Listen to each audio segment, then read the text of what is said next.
हमने बात की 4 सीयूईटी टॉपर्स से जिन्होंने मार्क्स स्कोर किए 220 से लेकर के 250। English I scored 220. English I scored 239, 240. English में 241 for 100 percentile, English के मार्क्स 250 out of 250। और हमने जानने की कोशिश की कि भाई कैसे आपने वोकैब की, कैसे आपने ग्रामर की तैयारी की, कौन सी बुक्स को रेफ़र किया, टीचर्स को रेफ़र किया और क्या कुछ ऐसी मिस्टेक्स हैं जो आपने अपनी एग्ज़ाम की प्रिपरेशन के दौरान की और कब से आपने प्रिपरेशन स्टार्ट की।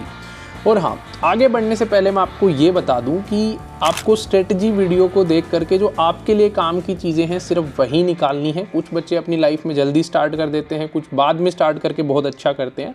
तो ऐसा नहीं है कि अब आप देखेंगे वीडियो में ही किसी टॉपर ने बोला है कि मैंने बाद में किया था, कोई बोलेगा शुरू से ही किया है।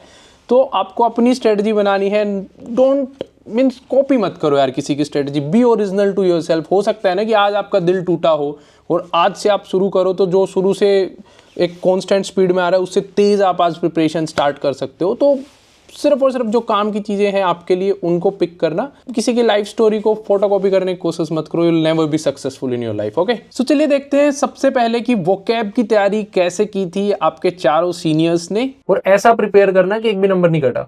हाँ, तो आपको क्या करना होता है कि यूजुअली होता क्या है कि लोग इंग्लिश को कंपेयर कर देते हैं बाकी सब्जेक्ट से, सोचते हैं कि पेपर से 1 महीने पहले कोई अच्छी सी स्ट्रैटेजी बिल्ड करूंगा और इंग्लिश को टैकल कर लूंगा। प्रॉब्लम क्या है कि इंग्लिश एक लैंग्वेज है तो उसको थोड़ा अलग तरह से ट्रीट करना है। तो आपको क्या करना है कि आपको पेपर से इमीडिएटली पहले नहीं प्रिपेयर करना, आपको कुछ टाइम पहले प्रिपेयर करना है।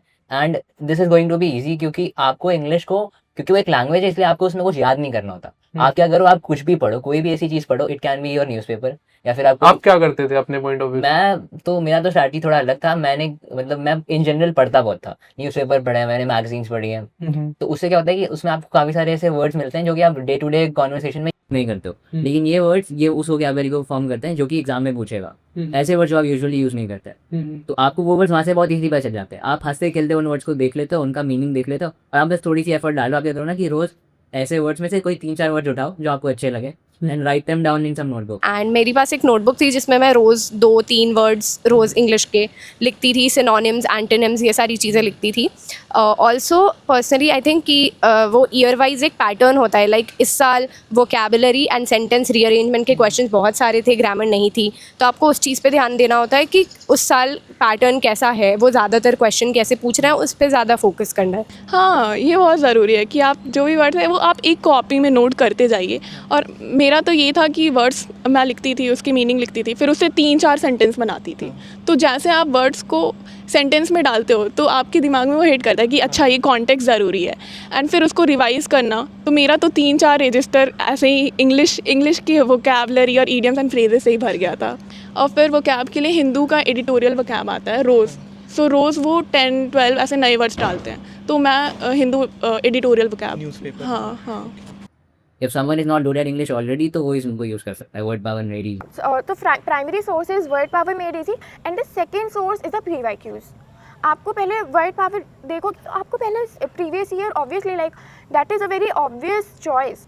जो आपके एग्जाम में क्वेश्चन आ रहा है आप उसको देखोगे। और एक और जो तीसरी चीज़ मैंने करी थी डैट वाज कि जब मेरे हो गए थे तो लास्ट के ही कुछ दिन बाकी थे, तो उसमें मैंने क्या किया कि जो भी मेरे प्रीवियस ईयर क्वेश्चन है या फिर जो भी मैं न्यूज़पेपर के एडिटोरियल के भी कुछ वोकैबुलरी देख लेती थी, तो उसको मैं बस वर्ड नोट करती थी और मैं जाके चैट जीपीटी पे I used to write synonyms and antonyms table of these words, ठीक है। और वो वर्ड आपको कॉपी पेस्ट कर देना है, वो आपको एक टेबल बना के दे देगा और फिर वो टेबल में जाके नोशन में कॉपी कर लेती थी।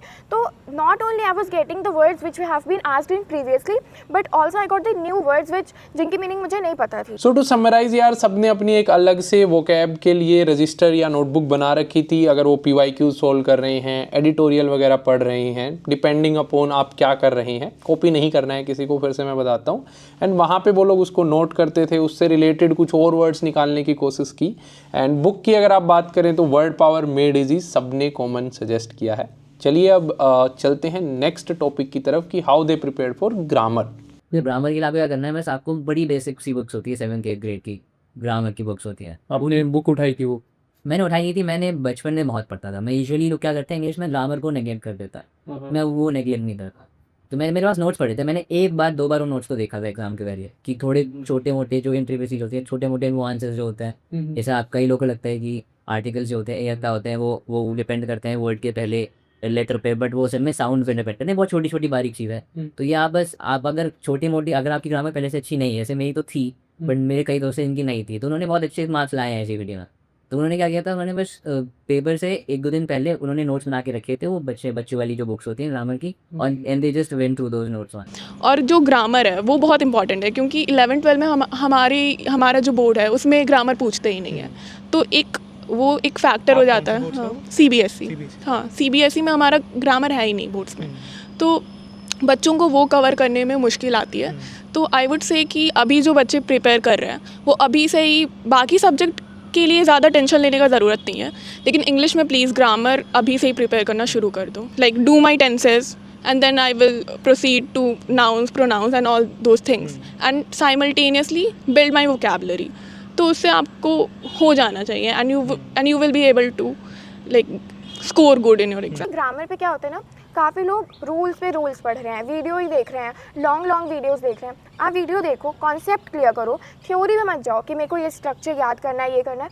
आपको पहले कॉन्सेप्ट याद करना है, और जैसे आपका कॉन्सेप्ट हो जाए just do questions, just start doing questions. जब आप क्वेश्चंस करोगे ना, आपका कॉन्सेप्ट 100 टाइम्स बेटर होगा। एंड फॉर ग्रामर, रीडिंग करो तो ग्रामर अपने आप अच्छी हो जाएगी, उसके लिए कोई बहुत ज़्यादा आपको रूल्स वगैरह देखने की ज़रूरत नहीं है। That is not that helpful. YouTube पे you get a lot of content, so you actually don't need बहुत ज़्यादा कुछ रिसोर्सेज। यूट्यूब पे बहुत ज़्यादा कंटेंट मिल जाता है इंग्लिश के लिए, तो आप देख सकते हो। और ईडीएम एंड फ्रेजेस और ये सब आते हैं, how did EDM and phrases के क्या करो कि ये तो अगर आप इफ़ यू स्टार्ट रीडिंग तो आपके लिए बहुत ही हैंडी, मतलब आपके लिए बहुत ईजी लगता है, आपको कुछ ईडीएम एंड फ्रेजेस ऑलरेडी ही आते हैं, बाकी आपको आते होंगे, बट आपको रिवाइज करना है तो आप कोई किसी भी ऑनलाइन प्लेटफॉर्म से डाउनलोड कर लीजिए कुछ idioms and phrases का एक PDF और उसको just go through it. तो ग्रामर के पार्ट में most of them have followed the thing कि भाई एक बार रूल्स जान लिए, किसी ने अपनी पुरानी ग्रामर की नोटबुक से या बुक से जान लिए, जो भी उनके पास 5th 6th 7th लेवल की रही होगी, किसी ने किसी यूट्यूब पे एक टीचर से जो है वो रूल्स जाने और फिर ग्रामर के क्वेश्चन जो है वो प्रैक्टिस किए। बहुत ही बेसिक लेवल की ग्रामर आती है CUET में, इतनी ज़्यादा हार्ड नहीं आती है। और आपने खुद ही सुन लिया है टॉपर्स से how did they actually prepared for grammar. या so let's go to next part, and the next part is कि भाई CUET इंग्लिश के लिए प्रैक्टिस कहाँ से करें और कैसे करें। सो लेट्स गो एंड सुनते हैं कि आपके टॉपर्स ने लास्ट ईयर कैसे प्रैक्टिस की थी। तो जो एक मेजर क्वेश्चन आते हैं ना कि क्वेश्चंस किधर से प्रैक्टिस करना है, मैंने भी काफ़ी टाइम मैं कंफ्यूज थी कि मैं क्वेश्चंस किधर से प्रैक्टिस करूं। सो देयर आर, सबसे पहले तो बेसिक है previous year. I think that is the gold mine to any exam and specially for CUET, क्योंकि मैंने अभी रिसेंट दिया है, सो आई नो कि क्वेश्चंस कितने रिपीट होते हैं। एंड हर एक इंग्लिश एक ऐसा सब्जेक्ट है जो हर एक कॉम्पिटिटिव एग्जाम में आता है, बट हर एक एग्जाम में उसका लेवल अलग होता है, या फिर जिस तरीके के वो क्वेश्चंस पूछता है वो अलग होता है। तो CUET में पर्टिकुलरली कैसे क्वेश्चंस आ रहे हैं वो आपको तब पता चलेगा जब आप प्रीवियस ईयर सॉल्व करोगे। सो सबसे पहले मैंने लाइक प्रीवियस ईयर और मॉक्स दोनों किए थे, ठीक है। So I solved it from DU buddy. Okay, so जैसे प्रीवियस ईयर पहले आप देखोगे तो I think previous year is a mirror to your preparation. आपको समझ में आएगा कि आपकी गलतियाँ किधर जा रही हैं, आपको कोई सेक्शनल आपको ऐसा प्रॉब्लम है, तो वो सारी चीज़ें आप तब एनालिसिस कर पाओगे जब आप प्रीवियस ईयर काफ़ी ज़्यादा प्रैक्टिस करोगे।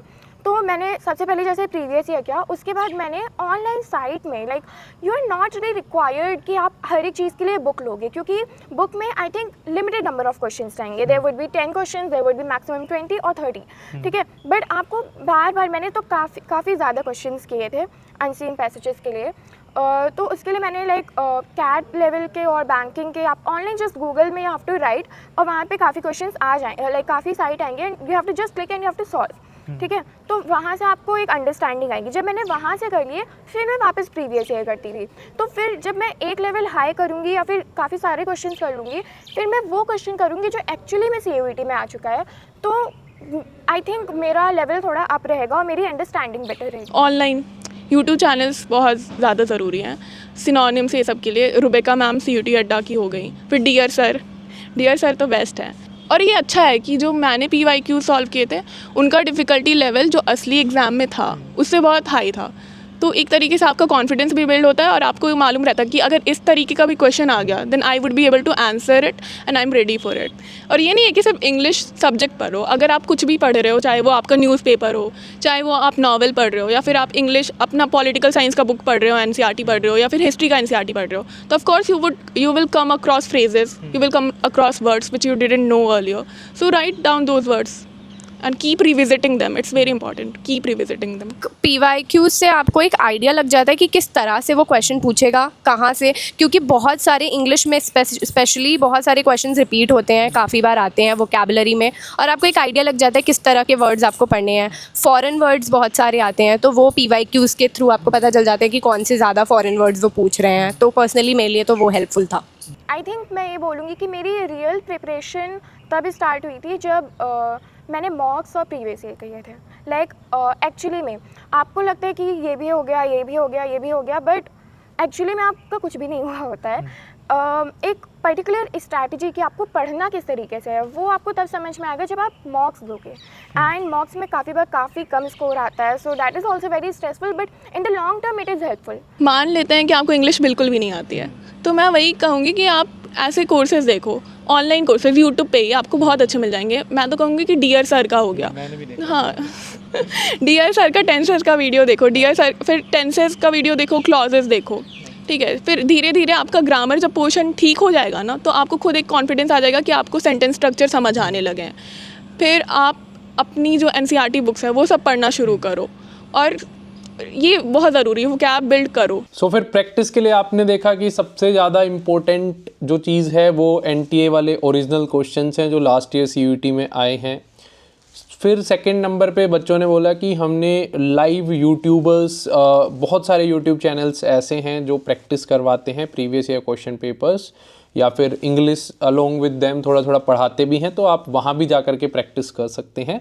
और तीसरी चीज़, अगर आपके पास टाइम है तो जैसे कि one of the toppers said कि मैंने और ज़्यादा वर्ड्स निकाल करके दूसरे एग्ज़ाम्स के उनकी भी पढ़ाई की, एंड इट टोटली डिपेंड्स आपके पास कितना टाइम है। ओके, सो चलिए अब चलते हैं नेक्स्ट टॉपिक की तरफ कि भाई CUET की तैयारी शुरू कब से की, इतना सब करना है, क्या टाइम है कि नहीं है, अभी वो जानते हैं कब से किसने शुरू किया। इंग्लिश की प्रिपरेशन मैंने पूरे CUET की प्रिपरेशन बोर्ड्स के बाद करना शुरू की थी। For English too? या फॉर इंग्लिश ऑल्सो। मैंने पहले बोर्ड्स दे दिया, फिर बोर्ड्स के बाद मैंने CUET की प्रिपरेशन करना शुरू की। अच्छा। हाँ, तो साथ में मेरा था ही नहीं, तो ये हो गया, ये एक बेनिफिट है कि आपको तो एनसीईआरटी से ही क्वेश्चन पूछता है ना, तो इंग्लिश के अलावा बाकी सब्जेक्ट का आप अगर अच्छे से बोर्ड्स का प्रिपेयर कर रहे तो वो CUET का भी हो जाएगा। मेन बस इंग्लिश का अलग से करना पड़ेगा, वो क्या। तो पर्सनली मैंने, क्योंकि बोर्ड्स के लिए बहुत ज़्यादा इंग्लिश को टाइम नहीं दिया था, तो दिसंबर तक I was very chill. I started preparing for English CUET properly from January. So जनवरी से आई स्टार्टेड अच्छे से पढ़ना, सारी वोकैबुलरीज देखना, वीडियोज़ देखना, जो यूट्यूब पे you get a lot of content, so you actually don't need बहुत ज़्यादा कुछ रिसोर्सेज, यूट्यूब पे बहुत ज़्यादा कंटेंट मिल जाता है इंग्लिश के लिए, तो आप देख सकते हो। मेरे हिसाब से तो जनवरी इज़ लाइक फाइन। अब इट कैन डिफ़र, वो actually that differs from person to person, तो वो आपको देखना पड़ेगा। आप थोड़े बहुत मॉक्स लगाओ, आप देखो कि आप कहाँ स्टैंड करते हो, और फिर आप उतनी जल्दी अपनी प्रिपरेशन स्टार्ट कर दो। So I think that you have to see on your own कि आप कहाँ पे कर रहे हो। अभी हम तो बता सकते हैं, but that is our personal चीज़, तो वो दूसरों के लिए वो डिफ़र कर सकता है ऑब्वियसली। इंग्लिश बोर्ड्स में मैंने कुछ खास प्रिपरेशन नहीं की थी, दो उसमें मेरे 99 आए थे, but I did not like crazily prepared for boards in English. हमारी क्लास में जो टीचर समझाते थे हम समझ लेते थे, एंड प्री बोर्ड्स हमारे काफ़ी सारे हुए थे, तो मैं मतलब ऐसे पढ़ती नहीं थी अलग से इंग्लिश बोर्ड्स के लिए, बट वो मेरा मैनेज हो गया था। CUET के लिए I did study English, and English you need to take seriously for CUET। Boards के लिए इतना नहीं है, आराम से आ जाते हैं वहाँ। आई थिंक बोर्ड्स अगर आप कर रहे हो तो इनडायरेक्टली आप CUET के लिए ही प्रिपेयर कर रहे हो, सो कोई ऐसा वो नहीं होता है कि आपको बोर्ड्स भी करने हैं, CUET भी करना है। नो, इट्स मैनेजेबल, बट आपको एक अप्रोच होनी चाहिए ना। लाइक जैसे अगर हम बोर्ड्स की बात करते हैं, तो बोर्ड्स में हम क्या करते हैं कि आंसर राइटिंग करते हैं या फिर थ्योरी पे फोकस करते हैं, while in CUET you have to focus on the concept. Okay, so अगर आपको कॉन्सेप्ट क्लियर नहीं है तो आप नहीं कर सकते हो। लाइक आपसे मतलब नहीं हो पाएगा, आपको थोड़ा ऑब्जेक्टिव वे में सोचना पड़ेगा, rather than on a subjective sense, ठीक है। एंड बोर्ड्स में तो मेजरली लाइक जो मेरे कोर सब्जेक्ट्स थे वो तो थे, बट उसके अलावा इंग्लिश के लिए English, so I think this is the right time to start your English preparation. So यार देखो 4 बंदे हैं, चारों के अलग अलग टाइम है स्टार्ट करने के। One topper, and ultimately topper बनने से पहले टॉपर नहीं थी वो। अगर कुछ भी चीज़ होने से पहले कुछ नहीं होना होता है, तो उन्होंने स्टार्ट किया after their board exams. Some started in November, जो आप नवंबर के अराउंड स्टार्ट किया। एंड वन टॉपर तो वो इट्स लाइक कि बचपन से ही इंग्लिश शुड बी गुड वाली चीज़ है, तो इंग्लिश के लिए बचपन से ही उन्होंने पढ़ाई की है। तो अलग अलग टाइम है, लेट नहीं हुए हो, जनवरी एंड फरवरी में भी स्टार्ट कर रहे हो, मेहनत ज़्यादा करनी पड़ेगी, प्रैक्टिस ज़्यादा करनी पड़ेगी, एंड पहले कर दिया है तो better, fine, you are on the right path. चलिए अब जानते हैं कि क्या ऐसी मिस्टेक्स आपके सीनियर्स ने की जो आपको नहीं करनी चाहिए, जिनसे आपको बचना चाहिए। अब जैसे जो मेरी मिस्टेक थी, जब मैंने मॉक्स करना शुरू किए, तो जैसे आप मॉक्स दे रहे हो, not only for English but अगर मैं बाकी सब्जेक्ट्स की भी बात करूँ तो आपको एनालिसिस करना है। इट इज़, आपने मॉक्स सॉल्व कर लिया, आपने प्रीवियस ईयर सॉल्व कर लिया, आपने 10 साल की प्रीवियस ईयर सॉल्व कर लिया, it does not matter. You have to focus on the quality rather than the quantity. आपको हर एक क्वेश्चन एनालाइज करना है, even the ones you get corrected. There are 2 categories of analyzing the mocks और the previous year. The first category is कि जो आपके question सही हुए हैं। द सेकंड कैटेगरी इज़ जो आपके क्वेश्चन रॉन्ग हुए हैं। Please give retest. आप रीटेस्ट नहीं दोगे तो आपको समझ नहीं आएगा कि आप कहाँ थे और कहाँ आए हो, ठीक है।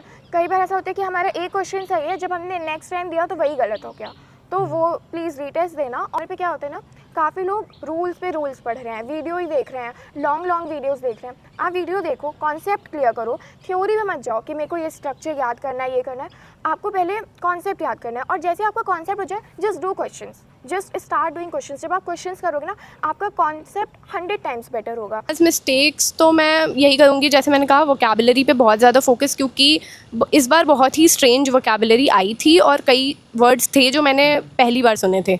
तो I think for vocabulary you can go for root words. जो रूट वर्ड्स होते हैं उन पे ध्यान दो। तो रूट वर्ड्स जब आप पढ़ते हो तो आपको पता चल जाता है, इवन तो आपने वर्ड पहली बार सुना है बट आपको रूट वर्ड का मतलब पता है, तो आप एक एस्टिमेट लगा सकते हो कि अच्छा इसका वर्ड का मतलब ये होता होगा। रीडिंग कॉम्प्रिहेंशन लोग बहुत ग्रांटेड लेते हैं, बट आई थिंक उस पर भी ध्यान देना चाहिए, because that is very time taking. You have to read a lot, और अगर आपकी रीडिंग की हैबिट नहीं है तो आप रीडिंग कॉम्प्रिहेंशन टाइमली नहीं कर पाओगे, and you have just like 50 minutes, so you have to be very quick with that. देखो यार, ज़्यादा टेंशन मत लो, ट्रस्ट योरसेल्फ। और ठीक है, लाइक हम तो मैं इतना पढ़ती थी कि मेरे घर वाले बोलते थे कि बस करो, इतना मत पढ़ो। सबके पेरेंट्स बोलते हैं कि पढ़ ले बेटा, पढ़ ले। मेरी मम्मी बोलती थी कि मत पढ़ो, इतना क्यों पढ़ रही हो, थोड़ा ब्रेक ले लो। तो वो आपके अंदर खुद आना चाहिए कि कॉलेज तो बहुत ज़रूरी होता है, that's one of the most defining things in your life. तो आपको जब खुद मालूम है कि ये ज़रूरी है, मुझे करना है, तो वो मोटिवेशन आपको बाहर से नहीं मिलेगी, वो इंट्रिंसिक मोटिवेशन होती है। और आप रिवाइज़ करते रहो, अपने आप को डेली मोटिवेट करो। आप देखो कि ये जो कॉलेज है ना, मुझे चाहिए, तो वो खुद आपके अंदर से मोटिवेशन आएगी और आप मेहनत करोगे। मैं कहीं एक सोर्स पे रिलाई नहीं किया मैंने और किसी एक की एडवाइस नहीं वो फॉलो करी, ठीक है। आपको सबका देखना है बट फॉलो अपना करना है। You have your own way of studying, ठीक है। तो इंग्लिश के वोकैबुलरी के लिए मैंने काफ़ी सारी बुक्स और काफ़ी कुछ पढ़ लिया था। तो मेरा ऐसा हो गया था कि एंड में मुझे मोस्टली सब कुछ आ रहा था कि हाँ इसका ये होगा, इसका ये होगा। और द सेकेंड थिंग इज़ कि I practised a lot of questions. In my exam there was a question in grammar में कंडीशनल सेंटेंस के बारे में था। एंड वो है, स्कूल में तो ज़्यादा नहीं पढ़ाया था। मोस्टली क्या होता है कि टेंस, एक्टिव, पैसिव, हम लोग इससे क्वेश्चन एक्सपेक्ट कर रहे थे, बट कंडीशनल से आया। और वो क्वेश्चन जैसे आया ना, मैंने कंडीशनल के इतने क्वेश्चन प्रैक्टिस कर लिए थे कि वो क्वेश्चन देखते ही आई वाज लाइक कि हाँ this is the answer. And the one thing I would add कि जब आंसर की आई थी तो वो आंसर गलत आया था, बट आई वाज कॉन्फिडेंट कि नहीं यही होगा इसका आंसर। वो नेक्स्ट जो फाइनल आया था तो उसमें इट वाज करेक्ट। सो आपको अपनी अंडरस्टैंडिंग कॉन्सेप्चुअली करनी है, एंड कॉन्सेप्ट इतना कुछ नहीं है। आप क्वेश्चंस करोगे, आप अपने आप आपको समझ में आ जाए। सो यार जो लास्ट पार्ट है मिस्टेक्स वाला, I am not summarising it for you, आप समराइज करो। अलग अलग आपके सीनियर ने अलग अलग चीज़ें आपको बताई हैं, तो आपको कौन सी सही लगी, आपको आपके अकॉर्डिंग कौन सी बेस्ट लगी, उसको कमेंट बॉक्स में बताना। एंड साथ ही साथ मैं आपको ये बता दूं कि जब आपके सीनियर्स इंटरव्यू देने आए थे, ये जो वीडियोज़ हमने शूट की, तो हमने ऐसे नहीं किया कि उनसे एक एक सब्जेक्ट का किया है, हमने सारे सब्जेक्ट्स का एक ही साथ एक ही वीडियो में बनाया था। And now we are compiling them subject wise. तो बाकी सब्जेक्ट्स की भी आने वाली हैं, आर्ट्स स्ट्रीम के, कॉमर्स स्ट्रीम के, साइंस स्ट्रीम के। एंड इफ़ यू वांट कि हर एक वीडियो आप तक पहुंचे तो आपको क्या करना होगा भाई, बताओ?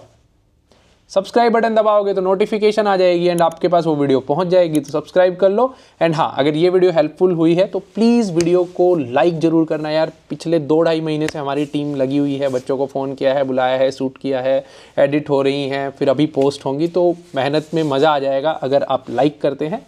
और हाँ, चलिए फिर मिलते हैं नेक्स्ट वीडियो में। थैंक